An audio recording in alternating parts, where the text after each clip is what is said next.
European union के सदस्य देश भी अब ट्रंप की नहीं सुन रहे हैं और अमेरिका की अदालतें ट्रंप को जमकर सुना रही हैं। हम ऐसा क्यों कर रहे हैं, ये समझने के लिए आपको ट्रंप पर एक अमेरिकी अदालत के फैसले के बारे में जानना चाहिए।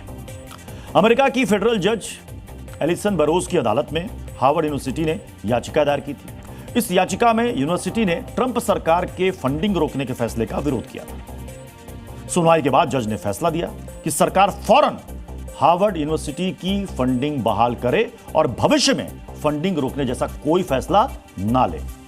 अदालत में फंडिंग के मामले में ट्रंप सरकार क्यों हारी, इस मुकदमे की असल वजह क्या थी, इसका भी विश्लेषण हम करेंगे। लेकिन उससे पहले आपको ट्रंप सरकार पर अदालत की सख्त टिप्पणियां गौर से देखनी चाहिए ताकि आप समझ सकें कि अमेरिकी न्याय व्यवस्था में डोनाल्ड ट्रंप का कद कितना छोटा हो गया आज की तारीख में। अपने फैसले में जज एलिसन ने जो पहला शब्द इस्तेमाल किया वो था फर्जीवाड़ा। जी हां, फर्जीवाड़ा। अदालत ने साफ साफ कहा कि फंडिंग रोकने के पीछे ट्रंप सरकार ने जो दलील दी थी वो सिर्फ एक फर्जी कहानी थी। सरकार उस दलील को कोर्ट के सामने साबित नहीं कर पाई। अपनी टिप्पणियों में जज ने जो दूसरा शब्द इस्तेमाल किया वो था अवैध कार्रवाई।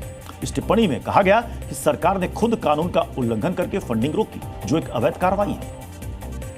जो ट्रंप खुद को दुनिया में सीजफायर का सुरमा बताते हैं, जो ट्रंप मिनट भर में किसी भी देश पर बड़ा बड़ा टैरिफ लगा देते हैं, उस डोनाल्ड ट्रंप की सरकार के लिए अमेरिकी अदालतें फर्जी जैसे शब्दों का प्रयोग करती हैं, या कहें कि ट्रंप सरकार को फर्जी कहकर परिभाषित करती हैं। ट्रंप के फैसलों को कानून का उल्लंघन और सामाजिक अधिकारों का हनन करार देती हैं। कोर्ट की इन टिप्पणियों को देखकर लगता है कि ट्रंप सिर्फ व्हाइट हाउस के अंदर शेर हैं। व्हाइट हाउस के बाद ना तो अदालत और ना ही जनता का एक बड़ा तबका ट्रंप को तवज्जो देता है। अमेरिका की एक और अदालत ने ट्रंप सरकार को दरवाजे के बाहर खड़ा कर रखा है। ट्रंप और अदालत का एक और चैप्टर भी आपको दिखाएंगे, लेकिन उससे पहले आपको वो मामला गौर से समझना चाहिए जिसकी वजह से अदालत में ट्रंप सरकार को फर्जी बता दिया गया। अमेरिका में प्रो फिलिस्तीन प्रदर्शनों में हार्वर्ड यूनिवर्सिटी के छात्र भी शामिल थे।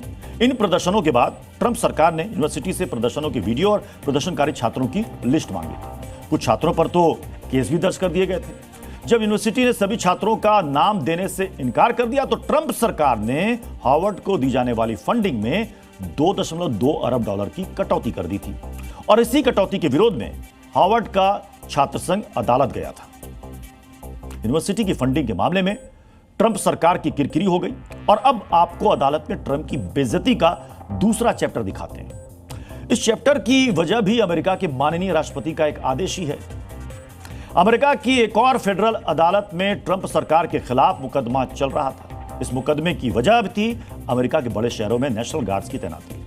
ट्रंप ने वॉशिंगटन समेत कैलिफोर्निया और लॉस एंजलिस में नेशनल गार्ड्स की तैनाती का ऑर्डर दिया था, जिसके विरोध में दायर की गई याचिका पर सुनवाई करते हुए जज ने कहा, अमेरिका की मिलिट्री सरकार का हथियार नहीं है जिसे किसी भी मकसद के लिए इस्तेमाल किया जाए। इस तैनाती को अवैध करार देते हुए जज ने यह भी कहा कि ट्रंप सरकार को अपनी संवैधानिक हदों में रहना सीखना चाहिए। एक अदालत ट्रंप की दलीलों को फर्जी कहानी करार देती है, दूसरी अदालत ट्रंप सरकार को हदों में रहने की हिदायत देती है। और तो और भारत समेत कई देशों पर लगाए गए टैरिफ को लेकर भी अदालत ने ट्रंप सरकार के फैसले को पलट दिया है। अमेरिका के राष्ट्रपति ट्रंप और उनकी सरकार मानो एक मुजरिम जैसी हो गई है जिसका काम है अदालतों के चक्कर लगाना। अब हम आपको अमेरिकी अदालत और ट्रंप के कनेक्शन का तीसरा चैप्टर भी दिखाने जा रहे हैं और इस चैप्टर से सीधा अमेरिका का सुप्रीम कोर्ट जुड़ा है। अमेरिकी फेडरल अदालत ने ट्रंप के टैरिफ को न्याय संगत मानने से इनकार कर दिया, जिसके बाद ट्रंप सरकार के वकीलों ने अमेरिका के सुप्रीम कोर्ट में सुनवाई के लिए याचिका दायर की। सरकार की गुहार है कि सुप्रीम कोर्ट सुनवाई करके ट्रंप के टैरिफ को जायज ठहराए, लेकिन सुप्रीम कोर्ट से अब तक ट्रंप सरकार को सुनवाई की तारीख नहीं मिली। आप कह सकते हैं कि ट्रंप तानाशाही वाले जितने भी फैसले ले रहे हैं वो फैसले एक एक करके अमेरिकी अदालतों में पलटे जा रहे हैं। फेडरल कोर्ट में शिकस्त मिलना, सुप्रीम कोर्ट से तारीख ना मिलना, बार बार मिल रहे सेटबैक से ट्रंप इतने बौखला गए हैं कि अब वो जजों पर ही सवाल उठाने लगे। किसी भी देश के राष्ट्राध्यक्ष की जिम्मेदारियों में एक होती है न्याय व्यवस्था यानी कि अदालत का इकबाल बुलंद रखना, लेकिन डोनाल्ड ट्रंप खुद ही अमेरिकी अदालतों पर सवाल उठा रहे हैं, जो ये बताता है कि ट्रंप को किसी अदालत, किसी व्यवस्था में भरोसा बिल्कुल नहीं है।